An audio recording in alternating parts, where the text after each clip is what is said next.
Welcome to the Stefan Levera podcast. Hey guys, welcome to Stefan Levera podcast, and this is episode 17. And my guest today is Vijay Boyapati. Hey Vijay, thanks for coming back on. Hey Stefan, good to speak to you again. Excellent. So guys, for any of you who haven't listened to Vijay before, you've got to look him up. He's one of the top minds in this space. He's a great economic thinker.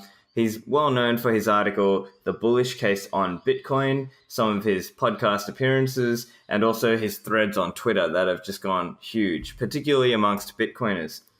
So we've got a few topics for discussion today, Vijay. One of them is the recent news from the Bitmain IPO. So there's some news coming out, and it's not really looking very good for Bitmain. And you had a great thread on this. Did you want to elaborate a little bit on your thoughts there? Yeah, the Bitmain IPO is probably the biggest news in the Bitcoin space this year, I think, in terms of the amount of money that they're going to raise and just their influence on the mining market. They're a huge force in the mining market. They're this vertically integrated company that produces their own mining hardware, does their own research into building new mining chips. They run their own pool. They basically do everything in mining, and they're definitely the biggest player. And I think probably they're the biggest, most valuable company by market capitalization in the Bitcoin space, much bigger than even Coinbase. And so they are filing for an IPO, and when they filed, when you file for an IPO, you have to make a bunch of details public, and a bunch of things came to light that people did not know about Bitmain, and some of them were really astonishing. And digging into the filing, a few people found some information which I kind of dug into in my tweet storm, and really the biggest one was that Bitmain had accumulated a massive position in Bcash, this sort of altcoin to Bitcoin, a fork coin that was created in August last year. And the thing that was really interesting is that they had accumulated a lot of Bitcoin over the last couple of years, and their Bitcoin holdings dropped dramatically over the last year, basically down to zero, while their Bcash holdings just went through the roof and essentially worth, I think, about $1 billion now. And Bcash has dropped a lot in value recently, and I wrote a tweet a few months ago, I can't remember exactly when, but I made the point that I thought that if Bcash dropped below 0.1 Bitcoin, it would lose a lot of credibility. It's kind of a psychological level where it's like, well, this isn't even worth 10% of Bitcoin. This is just a piece of crap shitcoin. And I got a response from Jihan Wu, who's the CEO of Bitmain, to my tweet, which I actually found really astonishing. Like, why is this billionaire replying to my tweet? And I think the reason is that it really hit a sore spot, which is, at the time I didn't know it, but they were sitting on this huge pile of Bcash that was losing value. And I was kind of poking him in this sore spot, and he obviously got upset and responded to my tweet. But there's an even bigger problem for Bitmain, and that's that not only do they have paper losses on their Bcash, but if they wanted to liquidate their Bcash, they would basically crater the market, because they are essentially the demand side of Bcash. They are propping up the market for Bcash. And the way they're propping it up kind of resembles the way a failed state props up its currency. Like if you look at a currency like the peso, the Venezuelan peso, if the government of Venezuela wants to prop up their currency, the way they do it is they take all their foreign reserves, all the savings that they've accumulated in times of plenty, and they sell those to buy their own currency to hold it up in value. And Bitmain has basically done this with Bcash. They've sold off their Bitcoin, currency which has a lot of demand, and they've replaced it with Bcash, a currency that essentially no one wants. No one wants to hold this thing. And so they're now sitting on this huge pile, this nominally worth $1 billion,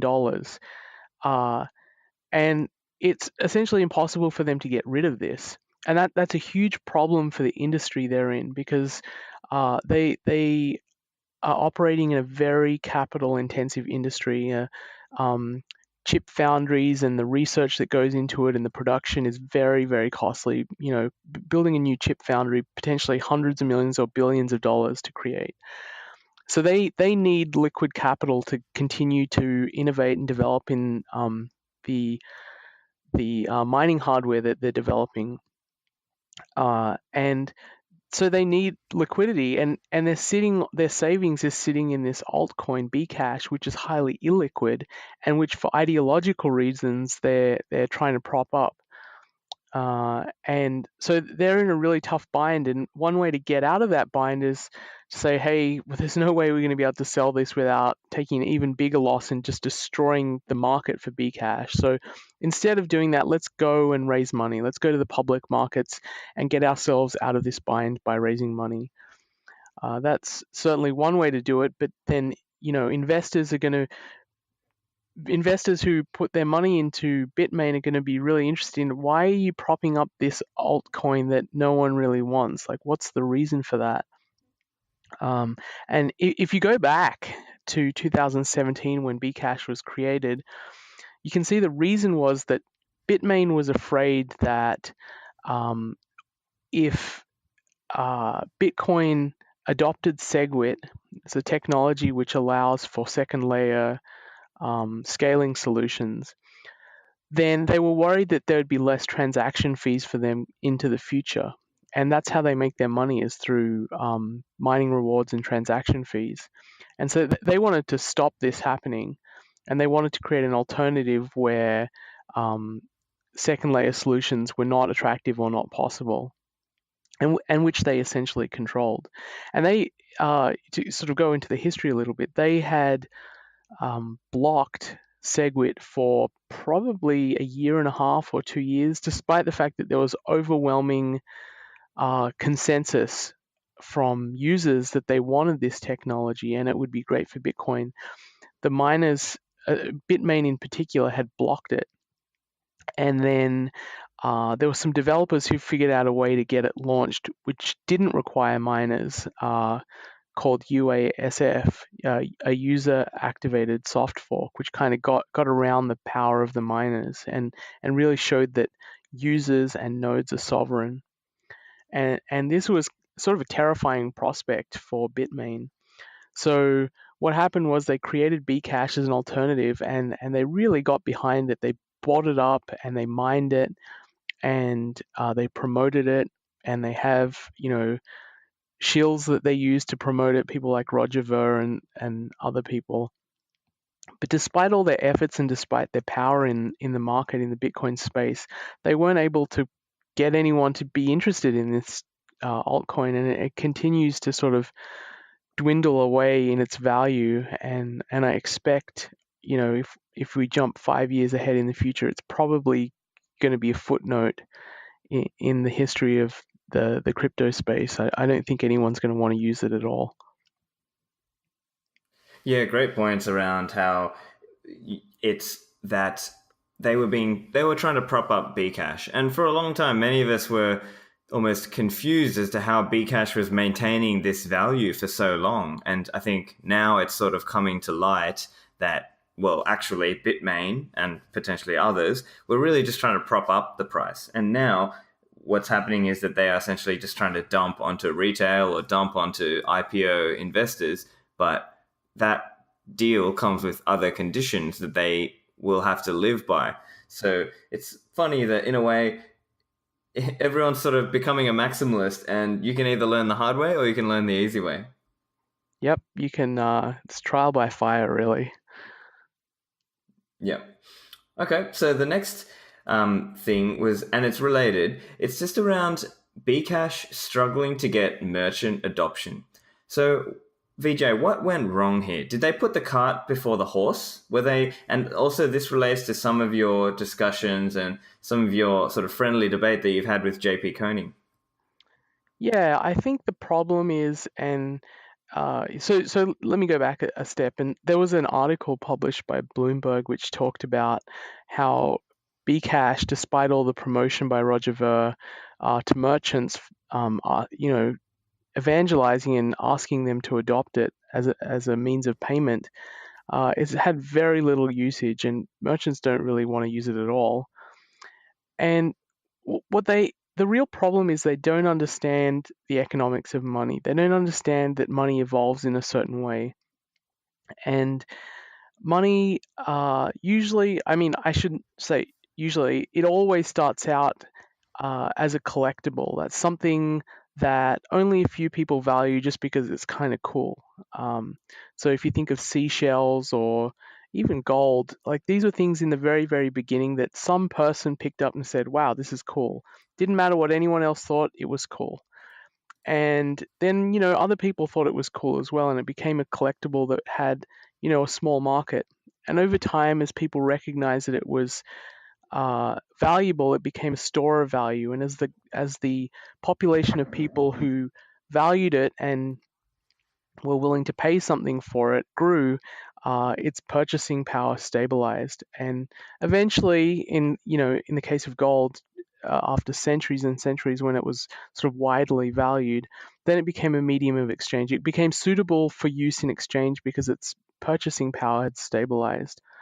The problem with these Bcash people is they've kind of flipped it around, and they said, well, money has to be a medium of exchange first.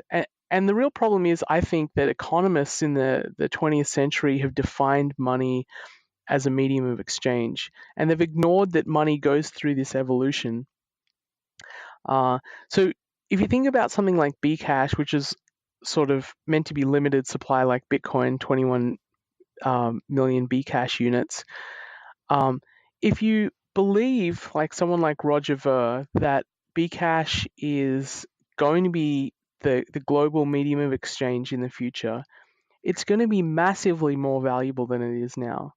Which then raises the question, why, if I have Bcash, would I spend it? Why would I go to a merchant and spend my Bcash? It makes absolutely no sense. The only rational thing to do if you think it's going to be global money in the future is hold it until its purchasing power stabilizes, until everyone values it and has some of it. And then it becomes sensible to use some of it to spend in, daily commerce. And so the other problem, of course, is that the merchants, when they say that they're going to accept something like Bcash or even Bitcoin, they face the problem that the community of people who actually own this in the very beginning is minuscule. So a merchant who says they're accepting Bcash has to go through the trouble of, integrating with the new payment system, and then they open their doors and they find that no one's using it. They're going through the trouble for no usage. Like the number of people who own Bcash on Earth is like 0.0001% of the population. Essentially, no one owns it. So there's no point for a merchant to accept it because it's not widely owned. So the big problem they have is they don't realize that for something to become a widely used medium of exchange, it has to go through this store of value phase first. It has to become widely valued and widely held. Before that phase, it's just irrational to spend. So Bitcoiners, on the whole, have really grokked this argument. They really understand it, and so this HODL meme is really big in the Bitcoin community because it recognizes that it's the rational thing to do if you believe Bitcoin's eventually going to become money is to HODL it now and spend it later when everyone has got some of it. But this is sort of completely gone over the head of the Bcash community, and I think that is, in my mind, the economic explanation, and it's an economic necessity that money evolves in this way. So when I saw that article by Bloomberg, I was like, this is obvious. It's never going to go through this medium of exchange phase first.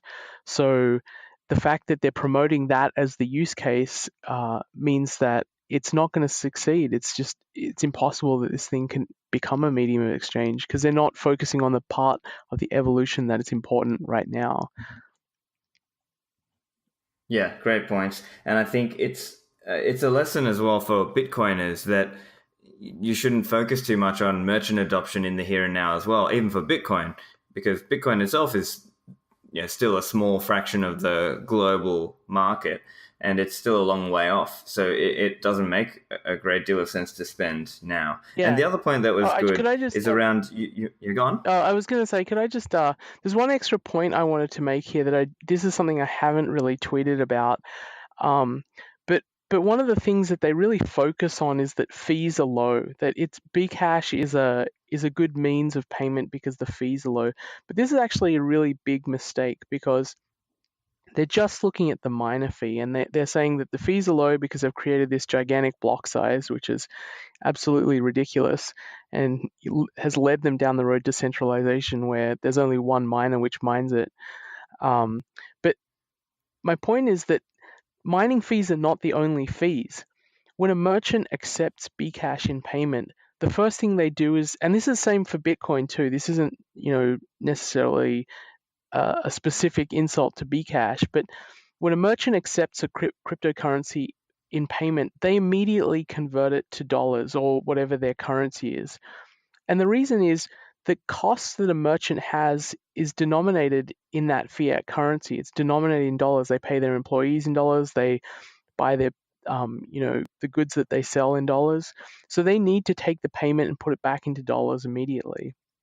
Because if they held it in Bcash, they face the risk that someone came in and let's say they bought like $300 worth of groceries, and they keep the $300 worth of Bcash, and then the next week it's only worth $100. It's dropped 60%. So they're facing a loss on this thing, and they need to pay their employees and to buy more produce. And now they have less money to do that because they held Bcash instead of dollars. So my point is they have to convert immediately to fiat. And in that process of converting to fiat, the crypto that they accept, whether it's Bcash or Bitcoin, goes to an exchange, is sold on the exchange, and the exchange has a fee. And even if it waives the fee, there's a bid-ask spread on an exchange, which is the difference between the marginal market buy price and the marginal market sell price. And that spread is a fee as well. And the less liquid a market is, the bigger that fee is. And so you're not avoiding fees by making these huge blocks. There's this other step that goes that payments go through. So there are other costs that they're ignoring. They're focusing only on the minor fees, but they're ignoring the market fees, and they're also ignoring the opportunity cost, which is what I talked about earlier, which is if you believe it's going to be successful in the future, there's an opportunity cost to selling it for something now, and it makes more sense to hold it into the future. Yeah, so it's a hidden cost plus the massive opportunity cost that you miss out on by basically missing out on the hyper Bitcoinization gains. So, well said. I think the next area that would be interesting to talk about is that there have been actually some rumors of Facebook entering the cryptocurrency, or what they might call the blockchain market. And so the specific news was David Marcus leaving the board of the crypto startup Coinbase. And so the quote that I saw was, he said, quote, "Because of the new group I'm setting up at Facebook around blockchain, I've decided it was appropriate for me to resign from the Coinbase board." So Vijay, in your view, what could Facebook be working on? That's a very interesting question. And David Marcus, from the people I know who know him, is a very talented executive. And what I find interesting about this is that Facebook has tremendous resources to bring to bear in the market. If you think about the people who develop Bitcoin, for instance, if you take all of the people who've committed to the core repository, it's a few hundred people, I think. But if you look at, uh, um, the majority of commits come from a fairly small number of people. I would say that this is a guess. I could be wrong, but maybe 50% of the commits come from 10 people. So it's a fairly small team in terms of the total contribution that's made to the repository. Any small to medium sized team at Facebook, and they have lots and lots of teams, would be as big as that, and will have some very talented engineers.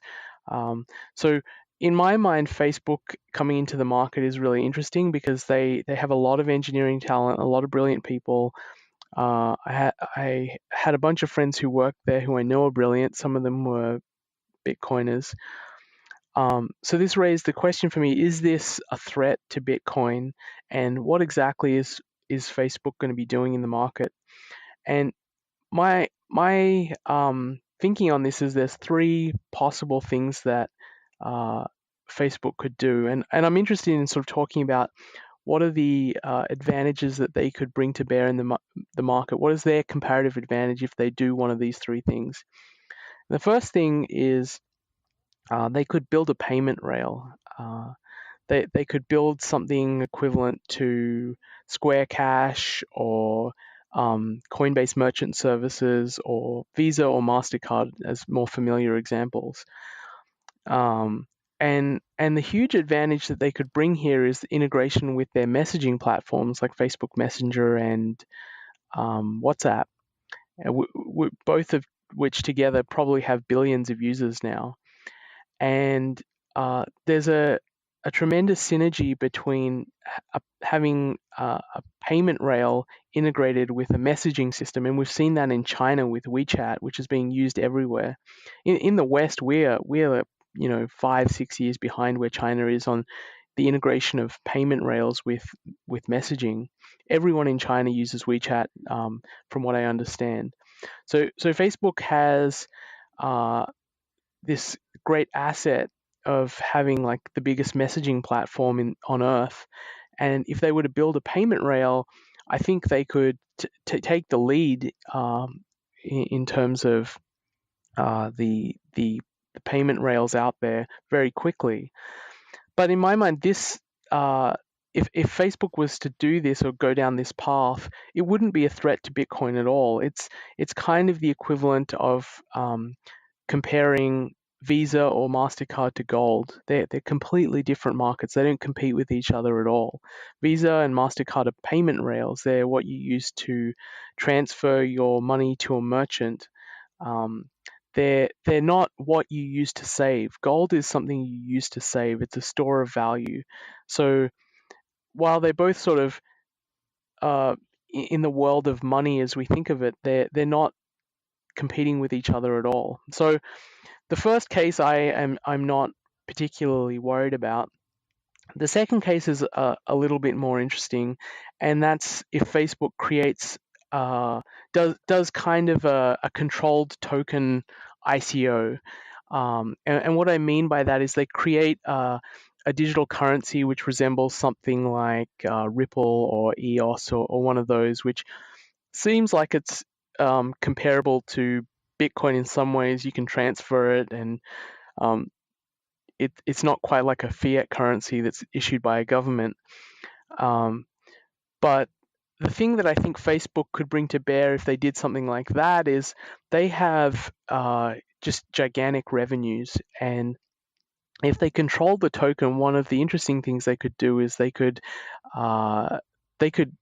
issue their revenue through the tokens that they create. So, for instance, they could issue a dividend to holders of the token that let's call it F coin or FB coin or something like that. And if you owned F coin, then you got a fraction of the advertising revenue that went through Facebook, and that gives you an incentive potentially to own F coin and value it. This is somewhat more concerning because this is starting to look more like a token that people might want to value. But again, this is not something that really concerns me because really Facebook has control over this, and it's not a non-sovereign store of value like Bitcoin is. It's something that's controlled, which means that it can be censored in the same way that Ripple can. And actually, it's much worse than Ripple because Facebook is in so many jurisdictions that it kind of has to comply with all of them. Whatever any one of them says, it has to comply with, otherwise it gets kicked out. The EU, the US, the UK complies with the laws in all of these different countries. And so any one of those countries could censor Fcoin and say, hey, you need to make sure that this doesn't go to people that we deem should not use this for the savings or should not be able to transmit this. So it's not non-sovereign and actually has the problem, I think, of being subject to multiple sovereigns. So again, I don't think it's a threat to Bitcoin. I'm not so worried about that case. Then the last case is if they create a digital currency which they don't control. So they create the software, they create the protocol potentially, and they give it away. And the unique advantage that Facebook has is distribution. They could potentially do the largest airdrop in the history of crypto. They have the identity of 2 billion plus people, and they could say each one of you get one of these coins and can use it.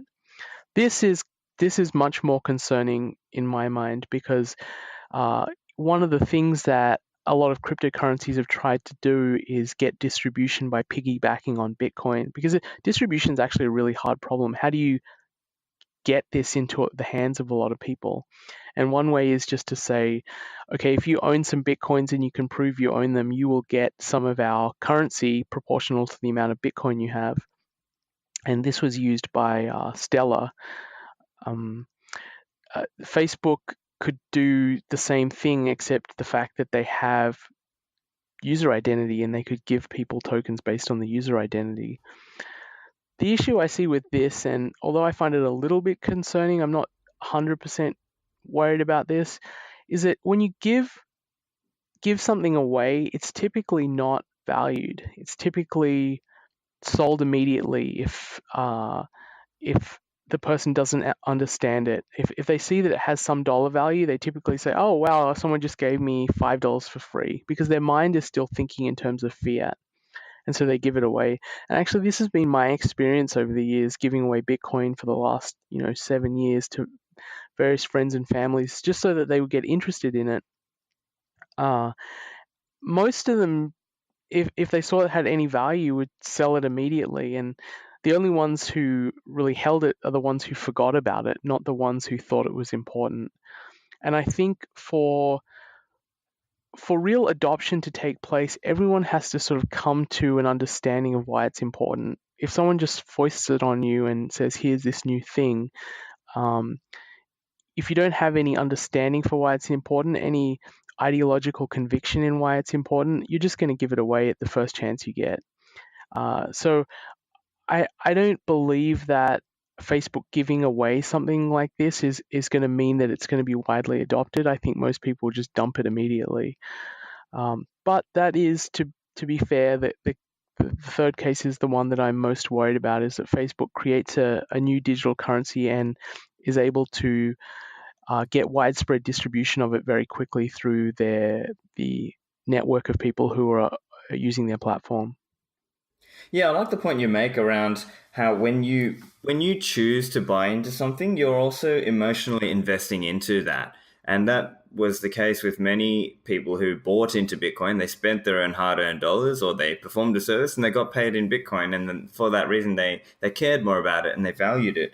And so if Facebook were hypothetically to create a currency that they don't control and then distribute it, well, yeah, it might not have very much value at the start. And then the other thing to consider also is, even if they make a currency that they don't control, it's still the question, and the challenge would be around how would they build trust in the future monetary policy Exactly. of that coin. That's another great point. Because for all we know, yeah. Sorry, go ahead, Stephen. Yeah, exactly. Because it's like, yeah, no, I was basically just, yeah, make it. That was basically the question I was going to ask. Is just around how could they at all give give people confidence that, hey, I think this thing is going to be around for 50 or 100 years. We don't know. Google is king of the heap now, but in 50 years time maybe they won't be a huge company, and likewise so too Yeah, with Facebook. well, with the third scenario, I was envisaging more a coin which doesn't sort of isn't tied to them in any way, so that they just create a repository in the source code, and they issue it out in a one-time issuance, and then they sort of step back from the picture. But you make a good point that how do you have confidence in the monetary policy? And really, the best monetary policy is a fixed supply, and there's already a coin which has a fixed supply, so there's no comparative advantage. And more likely, if they were to produce a coin where they didn't have control over it, they just issued it out. um, People in Silicon Valley are, generally very liberal and have very liberal economics. They would probably think it's a good idea to have or create a coin which had unlimited inflation, following the Keynesian dogma. And I think what they would find if they did that is it would lose very quickly in the market. No one wants to hold a coin that loses its value over time if they have a good alternative. Exactly. Yeah. And I think it just wouldn't have the same, what we call Bitcoin network governance. It just wouldn't have that same quality of being able to resist inflation, because it would just be too perhaps vulnerable to the inflationists who want to come and basically impose their way onto everybody else. But yeah, interesting thoughts, Vijay. I think then that's a good point now to move into the next topic, which was one of your threads, which was around reframing the concept of scarcity. And so in this thread, you talk about a little bit about the Salamanca school and how they were kind of a proto-Austrian, or they were one of the first to recognize that, money, where money was more scarce, it was more valuable. Do you want to outline a little bit of your thoughts on that, and potentially outline where some Austrians can get tripped up on this, particularly with the Misesian regression theorem? Yeah, the topic is really interesting to me because I'm an Austrian economist, and I was really fascinated by the fact that while I think Austrians generally have the best economic method, they did not really apply it well when it came to Bitcoin. And if you look at some of the famous Austrians alive today, most of them didn't really understand Bitcoin and still don't really understand it. Like, this thing just came out of nowhere. It's like it materialized out of thin air, and yet it's valuable. How is that possible? And I think it sort of comes back to this concept of scarcity. And I mentioned in my tweet storm, there's this school of Salamanca from the 17th century the 16th century, that were the first to kind of observe and understand that if there's a lot of something, it's not going to be as valuable if there's less of it. And so they recognized where bullion was abundant, it was less valuable than places where it was really scarce. And the Austrians kind of took that over, and they understood that money needs to be scarce for it to be money. If it's incredibly abundant, if it's like sand on a beach, then it's not going to be used as money. I guess the term they use is super abundant. So water is not going to be money, sand is not going to be money. Even though they have other properties that might make them suitable for money, like they're divisible and fungible and that sort of thing. So scarcity is really, really important. But the problem with the Austrian school is that they really tied the concept of scarcity to the physicality of gold. It's a physical thing, and it has inherent value. You might be able to use it for jewelry or for electronics or that sort of thing. And that really hampered their ability to understand Bitcoin because it's not physical at all. And so I think the problem for a lot of Austrians like Peter Schiff is that they see gold and they say this is physical and tangible and scarce, and so the scarcity is related to its physicality, which I think is wrong. But it it really took an insight from Nick Szabo in the late 90s to sort of rethink the way we think about scarcity, which is it's not something there isn't much of. There's a dearth of this physical thing. It's something that's really hard to produce. The cost of producing it is really hard, and it's easy to verify that it's hard.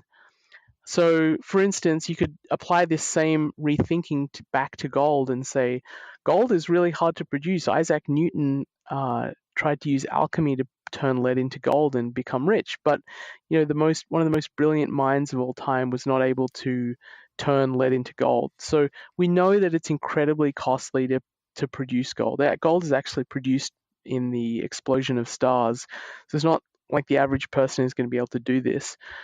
But the question is, okay, so if we can reframe scarcity as something that's costly to produce, how do you create costliness in the digital realm? And then it was the insight of Adam Back, one of the very few people who was cited by Satoshi in his white paper. He had this great insight that you could take a hash function and you could provably create a cost by saying, to give you a bit of background, a hash function is something that takes an arbitrary piece of data and produces a fixed size digital string, which is essentially random. Like it's just a mess of numbers and letters. And Adam Back had the insight that what you could do is you could require that the hash has a certain pattern. And the pattern is that it has, say, the last 5 digits of the hash are all zeros. And your job is to go and find a hash which has 5 zeros at the end, which means you have to hash all of this random data. You go through tons and tons of data until you find a hash which has that pattern. And because the hashes that are produced are essentially random, you can only brute force this. You have to use a CPU which is just expending CPU cycles to find something. And the way I describe this is it's kind of like finding a hash which has a certain pattern is kind of like finding a marble on a football field while blindfolded. Essentially, you're just wandering around in the dark, putting your hands on the ground, trying to find where the marble is. And you know that anyone who has done this, once they've found a marble, they have expended great effort to do that. You're not going to just, I mean, you could get lucky, but on average, if people keep doing this, you know that a lot of energy is going to be expended. So the same idea applies to hashing. And so it was these two things that were combined together. It was Nick Szabo's rethinking of how we should think about scarcity and Adam Back's insight into how you create costliness in the digital realm. When you combine those, you get the fundamental building block of Bitcoin. And if it wasn't for those two insights, we would not have Bitcoin today. I also wanted to mention just quickly, you mentioned Murray Rothbard. I made a point in my tweet storm about Murray Rothbard. He interpreted Mises's regression theorem in a idiosyncratic way that really people before him hadn't interpreted that way. And his interpretation was that money can only arise if it is first used as a useful commodity in a barter society. That is, if you can't trace the value of a monetary good backwards in time to it being used as a commodity, so for instance, gold being used as jewelry centuries ago, then it's not possible for it to be money. And unless, of course, we have fiat monies. You can create fiat monies if you use massive force and you throw people in jail for not using it. But market-based monies, it can't be a money unless it can trace its value back to a commodity. And this really, I think, this understanding permeated the Austrian community. And so a lot of Austrians saw Bitcoin and said, well, what is its commodity use? It never had a commodity use, so therefore it can't be money. And this was actually a huge debate back in 2012 and 13 amongst Austrians, that this thing can't be money because it never had an original use, which really is kind of absurd. The original use doesn't matter that much. It could get its original use through jewelry, or it could get its original use just because someone thought it was cool. It doesn't matter. That's just the first establishment of a market price. After a market price is established, it bootstraps from there based on people's willingness to hold it for its uses as money. Yeah, I like that point. That you're basically saying some Austrians may have seized a little too strongly on the Rothbardian sort of commodity use or original use component or concept, and that has caused that sort of knock-on error of them not understanding, the later part of how Bitcoin could have arisen in other ways. And yeah, I also really like the point you make around, Zaba's reframing of money being expensive to produce, or something scarce being provably expensive to produce. So yeah, fantastic articulation there, Vijay. The next topic is around hard money in the 19th century. Now, you've commented previously that this is, as an economic framework, it helps people lower their time preference, which is also something that, Safedine has spoken about. Now, the common kind of argument that we'll get back from the no-coiners or from others who basically try to argue, well, hey, look, it's 2018 and we have all this great modern technology and we've got fiat money. How come you hard money types want us to go back to the 1800s? Don't you know that the technology in the 1800s, wasn't that great? So how would you respond to that kind of argument? Virtue is timeless. It's timeless.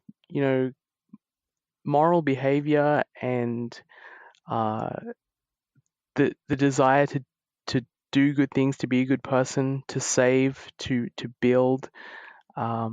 These are timeless values, and it really has nothing at all to do with whether you live in the 19th century or the 20th century or the 35th century.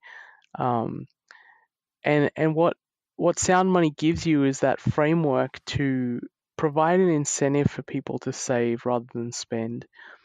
And one of the criticisms you sometimes hear from establishment economists is that, well, if you have deflationary money, that is money that increases in value over time, then no one's going to spend and no one's going to invest, because why invest when you can just hold this? And so you're going to go into this supposed deflationary spiral where no one spends anything and the economy grinds to a halt and everyone starves and dies. It's it's pretty ridiculous when you think about it. All deflationary money is doing is marginally shifting the propensity to marginally shifting the propensity to spend and consume to save. So if you have a currency which inflates at, say, 2% a year, which the Federal Reserve in the US they sort of take this as the ideal target, then it creates this propensity for people to spend and to invest their money and to get it out the door, because if they don't, it's going to lose 2% of its value over time. If you have a deflationary money, what's going to happen once it's widely adopted is its value is going to grow approximately by the rate of productivity per year. So if an economy is producing 3% more goods, the value of the money is going to grow by 3% per year. So it's not going to mean that everyone suddenly stops spending, but it's going to give them that extra small marginal tendency to want to save. And what happens is, if there is a shock where suddenly people want to save more and the purchasing power of money goes up a lot, eventually someone's going to say, hey, wait a second, I'm holding a gold coin and I can now buy a house with this gold coin. Do I want a house or do I want my gold coin? There is some level at which, if people begin hoarding their money because they believe it'll be valuable into the future, they will spend it. And this is actually really obvious. If you believe that deflation was really bad, you would think that the technology market would be in a constant state of recession, rather that the technology market is one of the most innovative and productive markets out there. It's least regulated as well.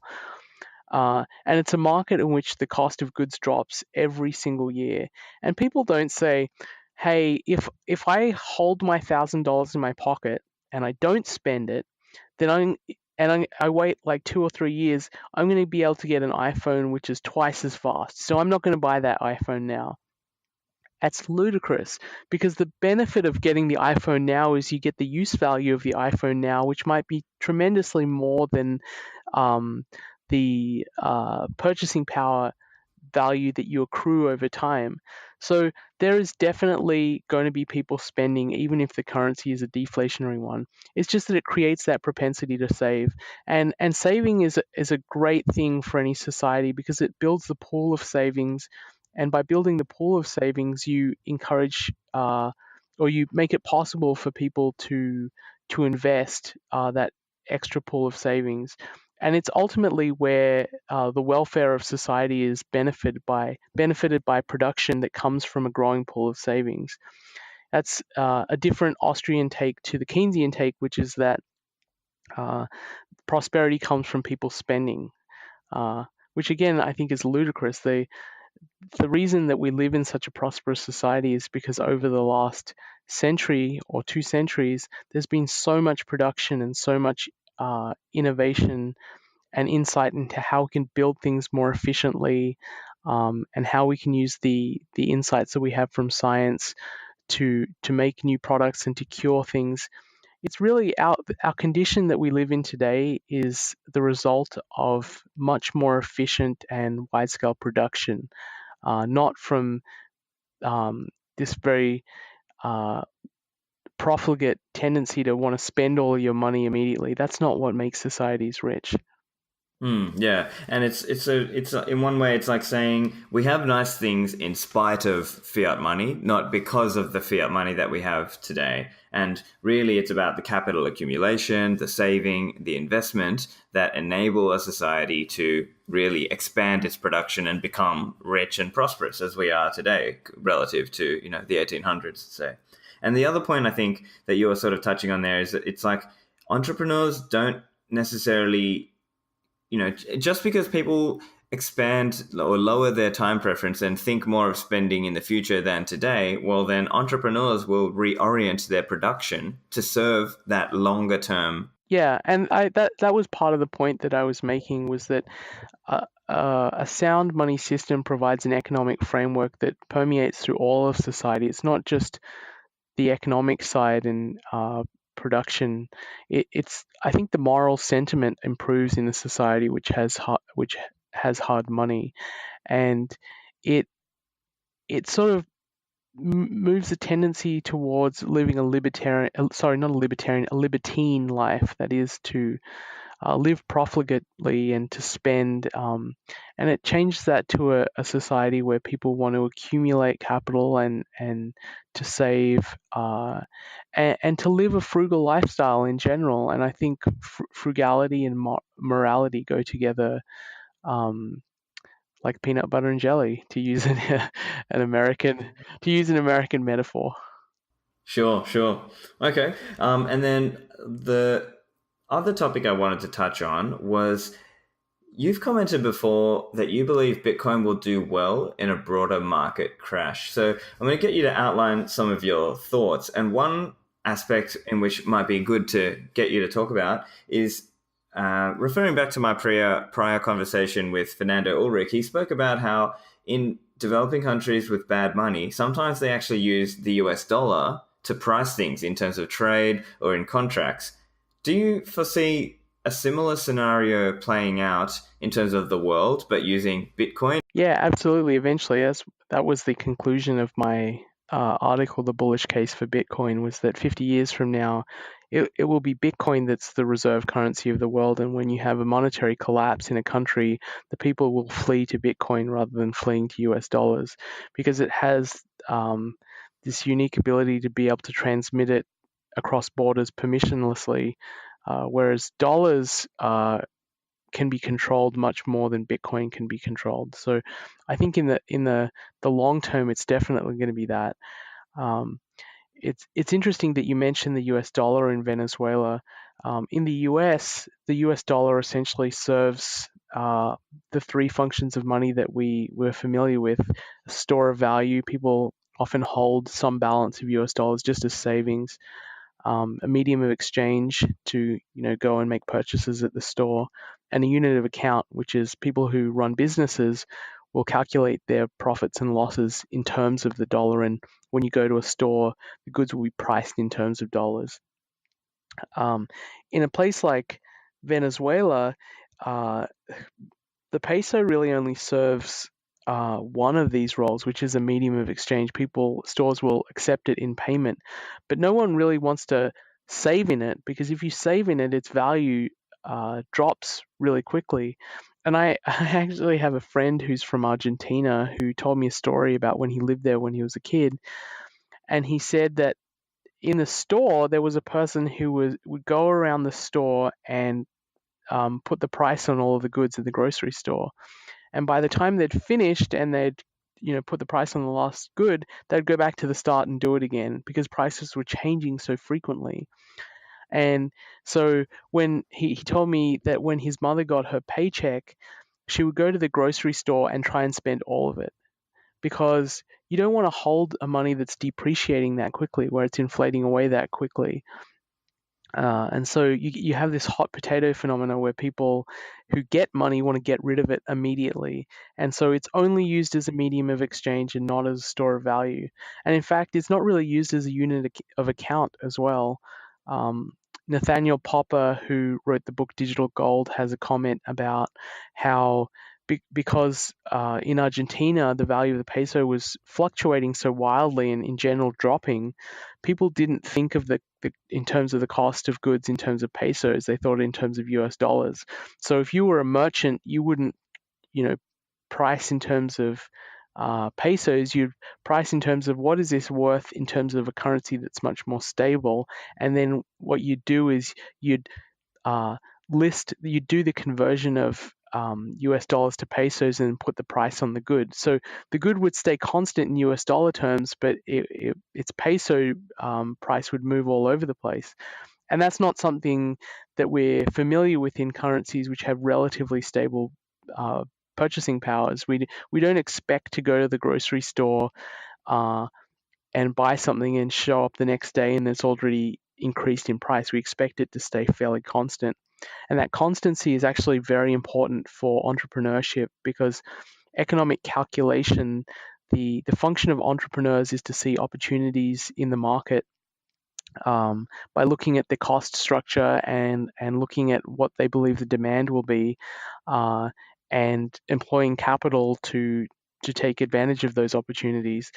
And if the price of money is moving all over the place, it becomes very, very difficult to do economic calculation. And so one of the very important functions of money is really undermined in a society where they have mass inflation or hyperinflation. Yeah. And I guess the other point to ask around is, let's say we have another GFC or another 2008 type scenario, 2007, 2008. How do you believe Bitcoin would fare in such a scenario? In the early days, if there had been a financial crisis, I don't think it would have really changed anything for Bitcoin. One of the great things about owning Bitcoin right now is it's a completely uncorrelated financial asset. And so in a portfolio, it actually tends to reduce overall risk, because one of the only free lunch that you get in investing is diversification, which is to have assets which don't have much correlation. So if one is doing poorly, then one of your other ones is doing well. And the problem a lot of people have with this is they don't understand what correlation means. So they'll buy things which they think are not correlated. They'll buy stocks and they'll buy corporate bonds, for instance. And then when a crisis comes, they find that all of these things fall at once, and they're actually very strongly correlated. Bitcoin, like gold, doesn't have any correlation to the stock market or really any other asset class. So just by the virtue of the fact that it has no correlation, it's a good thing to own. So I guess sort of I'm going on a bit of a tangent here, but my point was that in the early days, when it was much smaller in value, it acted more like a penny stock. And if there was a financial crisis, it really, I don't think it would make any difference to to Bitcoin, because when it doesn't have much value, if one or two people come in with a decent amount of capital, they can move the price a lot. Like the Winklevosses coming in and moving the price hundreds of dollars after they bought 1% of the supply, and that would still happen in a financial crisis. As it gets bigger, I think it'll start acting much more like gold in a financial crisis. And I think if you reflect on what happened to gold in 2007, 8, and 9, it acted as a really fantastic hedge against the stock market. It dropped a little bit, but compared to stocks, it didn't drop much at all. And so I think when Bitcoin achieves scale, when it achieves the same scale of that gold does, the same market capitalization as gold, I think it will be useful for people to own, just because it's not going to behave in the same way as other asset classes. Yeah, you're right. And I think it may, or maybe it'll even be a funny sort of scenario where other things are dumping, but Bitcoin is just not dumping as much as those other things. So it's still kind of a good thing to hold in that scenario. Yeah, what really matters is its purchasing power across other things. So, even though gold dropped a little bit in dollar terms in 2008, its purchasing power went up a lot. Like the amount you could purchase per ounce of gold went up significantly. So you could buy a lot more S&P for an ounce of gold. You could buy a lot more house for an ounce of gold. So what really matters is, in times of financial crisis, will it hold its purchasing power? And I think Bitcoin will. It was born from a financial crisis, and I think it will really thrive in another one. Yeah, If it I think comes that's a about soon. fantastic way to finish off this episode. So, yeah, Vijay, did you have any other things you wanted to mention before we close up? Go buy some Bitcoin. Now's a great time. We're in a bear market, and I think one of the best investing strategies for anyone over the last 8 years is to just do I've forgotten what the term is, but buy a small amount every month, Dollar or cost every averaging. couple of that's it. Dollar cost average into Bitcoin in a bear market. There's very few investing strategies that have done as well as that. You might buy a little bit high and then feel sad that it dropped the next month, but you buy again the next month, and averaged out over time, once we get back into a bull market, you're going to be very happy. Excellent, excellent. Okay, guys. Well, you guys can find Vijay on Twitter. Find him so the handle is @real_VJ. And as always, I'll put the link in the show notes. And definitely also look up his article, The Bullish Case for Bitcoin. Have you got anything else that you'd like the listeners to read or to find you at, your prior work? I wrote an article about the inflation-deflation debate, which people really aren't very familiar with. I wrote it in 2010, and I actually am a little sheepish to say this, but I'm even more proud of that article than my bullish case for Bitcoin article, because it was tackling a lot of Austrian concepts, and I think I addressed one of the mistakes that I thought Austrians made in the financial crisis, believing that we'd have hyperinflation. I did not think we'd have hyperinflation, and I gave my reasons for why I thought Austrians had misapplied the Austrian method in that case. And it's a really long article. I think it's even longer than my bullish case for Bitcoin article, which is like basically an hour read. So if you're interested in Austrian economics, maybe go check that one out. Yes, I've actually read that article. That was a fantastic article as well. I would recommend your listeners go and have a look. And you know what? Maybe next episode, maybe in a month or two, we'll get you back on and we'll actually talk about that article. I think it would be a good exercise. But okay, I think that's pretty much it from us today. So yeah, thanks very much for your time, Vijay, and it's been an absolutely fascinating discussion. Thanks, Stefan. All right, that was my conversation with Vijay Boyapati.